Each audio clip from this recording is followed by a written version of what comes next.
Oh, yes, we are still talking about Ron Wyatt. I tell you what, that man is amazing. You guys have not convinced me otherwise. For the critics, I said, listen, I respect your view, but I haven't heard any concrete, solid evidence that tells me otherwise. He's got more of a stronger case as far as his evidence are concerned than the few discrepancies that I hear. This video here, it is his wife, and you guys sent this to me, right? The late Ron Wyatt. Mary Nell Lee tells how she met Ron. So beautiful testimony, by the way. Knowing the Jewish mentality to come to the gospel as a result of having met Ron and some of the things that goes with that. And it is just amazing. I think you guys are going to enjoy this. So we have an entire playlist of Ron Wyatt here on this channel. So we do have Kevin Fisher come into the channel. Oh, yes, that's going to be a good day. I can't wait. I can't wait. We plan on making it big. We plan on live streaming this matter in 4 different channels, trying to appeal to a lot of people outside of the church. So the goal is to really appeal to those class. And it's crazy when I did these videos, as I read my comments, the vast majority, we're talking over 90, 97 something percent of people agrees with that. And most of them are not in the Adventist church. And it's amazing to me. The vast majority of people who believe in the writings and the works, the archaeological discoveries of Ron Wyatt are not Seventh-day Adventists. Wow.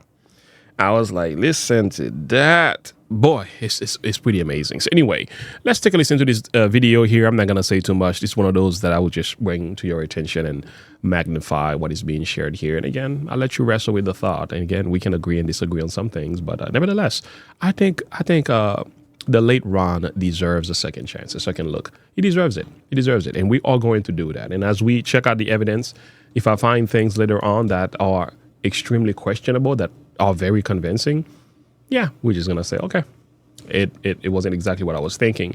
But I haven't really found anything that's really, I've heard some other critics, I've heard it, but it's not convincing enough for me. So anyway, that's where I'm at with that.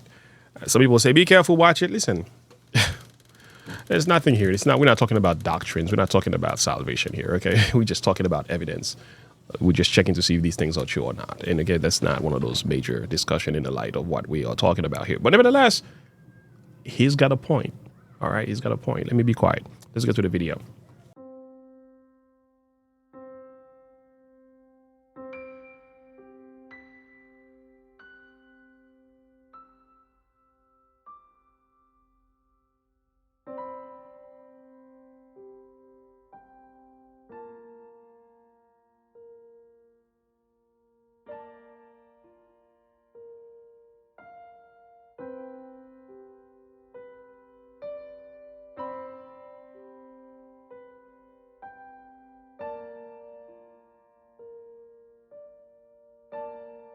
When my daughter decided that she wanted to accept Jesus as her Savior and be baptized, I got a call from the church. I didn't go to church.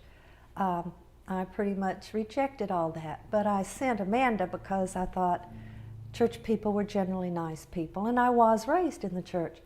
So I thought, I better talk to Amanda. And I asked her, and I said, why didn't you tell me that you wanted to be baptized in the church? And she said, I was afraid you would be mad at me. And I felt really awful. I really did. And I thought, I better study this out. This is a big decision. So I read the Bible. I spent the next, I don't know how many months, reading the Bible and studying it out. And I found out that I'd been taught a lot of things wrong that were different in the Bible. And as a result of my child, I came to a profound belief in the validity of the Bible, in the truth that we were created, that there is a Creator, and that we have a Savior. And when that happened to me, a man in my office noticed profound change in my actions, and we had a snowstorm one day at work. And to make a long story short, I had to get a ride home with him. And he was an elderly man, And we're sitting in the car, stalled in the snow, and he said to me, he said, Mary Nell, can I ask you a question? And I said, sure, you can. And he said, do you really believe the Bible is all true? And I said, I do. I believe I do. I've been reading history and archaeology and things because I'm stubborn like a lot of young people. Of course, I was in my late 30s at that time. And anyhow, he said, I've been going to church all my life. I'm an elder or a deacon, I forget which he said. I'm there every Sunday night, and every Wednesday night. And I said, Buford, I'd be glad to share with you some of the reasons why. And I began to bring some of my books that told about archaeology to work. And one day, we would come in early before office hours. And one day he said, oh, did I tell you? And I said, what? And he said, I know the man that found Noah's Ark. Well, I said, sure you did, because I thought I had all the books. I would go down to the Christian bookstore and buy everything. I'd never heard of this man. I'd never heard that Noah's Ark had been found. And I said, I can't find anything. Can you call him? He said, yeah, he lives, right here in Nashville. So he called him and asked him, do you have any books? Do you have any videos? This was in '87. And so he said, no, I don't. Well, a few months later, a man walked into our office, and he looked ageless, very long white beard and white hair.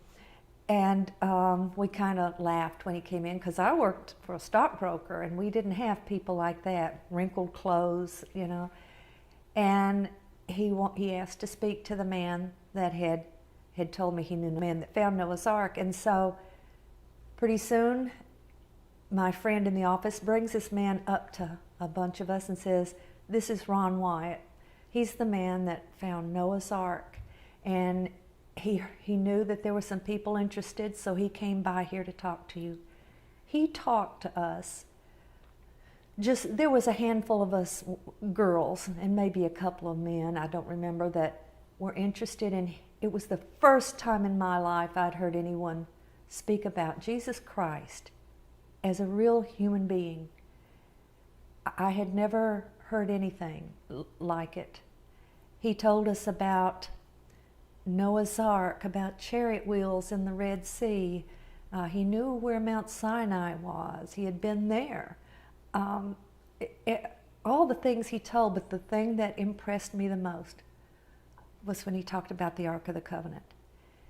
And that first day, it was April 15th, 1988. I'm 99% sure it was that day, but it was in mid-April. And at that point, I didn't really know what the Ark of the Covenant was, but I knew what it was when he finished talking. And I went home that day, and I was a single mom raising, Amanda was 13 at that time, and I told her that I wanted to go, I was going to go to Turkey. When I decided that I wanted to go see Noah's Ark, I began calling travel agencies and saying I wanted to go see Noah's Ark. And they laughed at me. Ron told me that just a few months, 6-7 months prior to that, they had just dedicated the visitor center and made it a national park. But the travel agents laughed at me. So I had my friend in the office call Mr. Wyatt and ask him how to get there.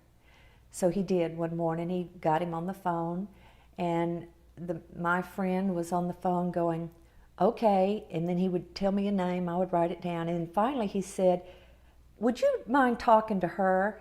And handed me the phone, and I put the phone up to my ear, and I said, hello, and I was so nervous. I was so nervous to talk to him, and he said, oh, you're a girl. And I said, yes, and he said, when Mr. Greenwalt said that there was someone in his office that wanted to go to see Noah's Ark, I assumed it was a man. He says, you can't go out there. He says, it's very dangerous. It's not, you can't go. My heart just sank because my thought was I wanted to go out there, I wanted to film this and come back and I could show evidence to friends and family members who may not really believe that the Bible was true and could be trusted.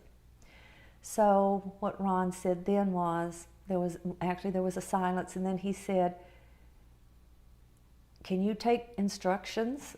Can you stay out of the way? Can you afford it? Because if you can, I'm going there in May 30th, and you can come with our group. And I said, okay, I'll do it. I'm going, you know. And that was a month later, because this was, you know, right at a month prior.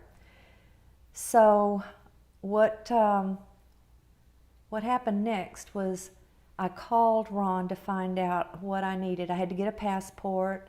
I needed to find out what kind of clothes. And he said, you know what? He said, one of the men who was going to help me with the subsurface interface radar out at Noah's Ark had to cancel and can't go. He said, and I have to have someone help. He says, are you sure you can go? And I said, yes. He said, would you go with me down to Georgia? I'm going to do a job for someone using the subsurface interface radar, and I can instruct you how you can help me. And I said, okay. And so we rode down there, and that was the first time I had been with him, you know, other than at the office listening to him. And he was unlike anybody I had ever met. I didn't know what to think of him. I didn't know if he was married or unmarried. I didn't know if he was 80 years old or 40. You couldn't tell. And we went down there. He showed me how I could help him with the radar, and it had a little bit of a learning curve, but what I did was not really anything that, I mean, anybody could have done it. And on the way home, I remember he began telling me his life story, and it was very sad, and I began to cry. It was very touching, very, very sad, and it was very personal. And I asked him, I said, why are you telling me this? And he said, because if we're going to be married, you need to know. And that's exactly how it happened. And I didn't say anything. I was stunned. In fact, it was that feeling of your body goes numb. You don't know, is this really happening or what?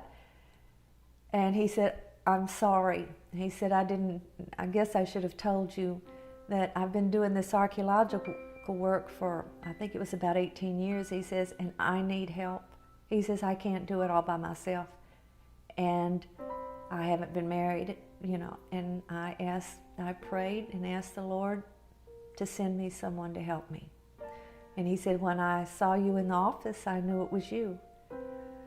Well, it turned out that in January, 3 months before I met him, I had been turned down for a job at helping young people at the church I was attending, because they said that they needed a couple. And I had been divorced for 12 years, and I had prayed and asked the Lord that if it was His will, that He would send me someone. And that was it. And so when he said that, I remembered my prayer. I had actually written it down. I still have the book where I'd written it down. And I knew that was it. We went on the trip, and when we came home, and we were married.